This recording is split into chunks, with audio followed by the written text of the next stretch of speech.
Hello class, my name is Michael McCormick, and today's assignment I chose to talk about the crime of vandalism towards the New England Holocaust Memorial.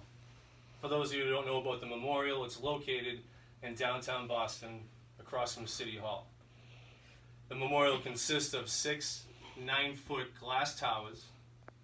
Each tower has 1 million engraved numbers, which represents each Jewish individual who was a victim during the Holocaust. The 6 towers also represent the amount of time that the Holocaust lasted for, which was 6 years, between the year of 1939 and 1945.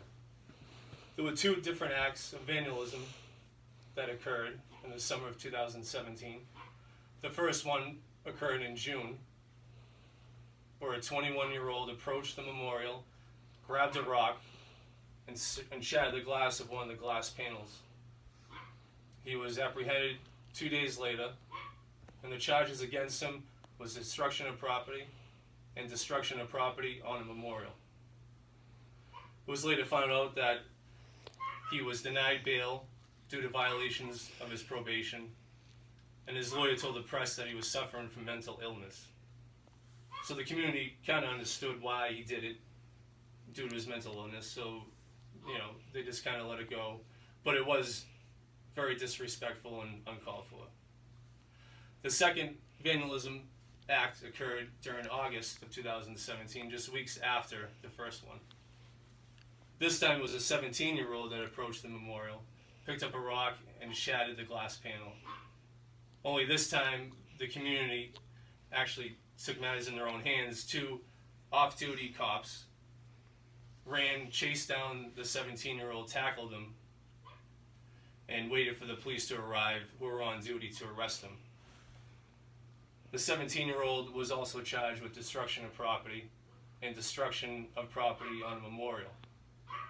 Only this case is being further investigated as a hate crime, because what he did seemed like it was deliberate, rather than the first act of vandalism.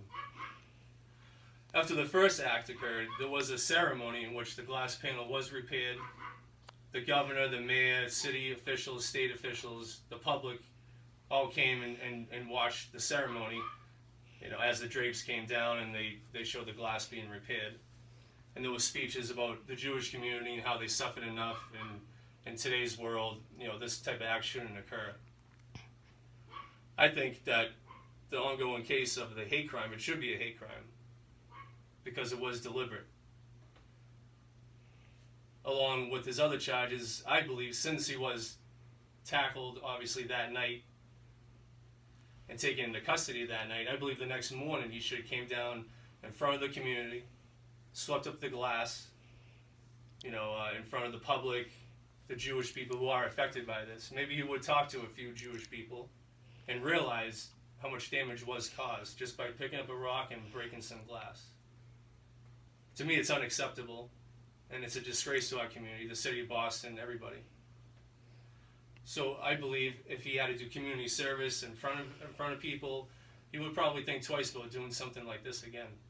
Instead of just getting a slap on the wrist, a few charges, I think it should be taken very seriously, and it should be taken as a hate crime, since it was deliberate. Anyway, that is my case that I spoke about today.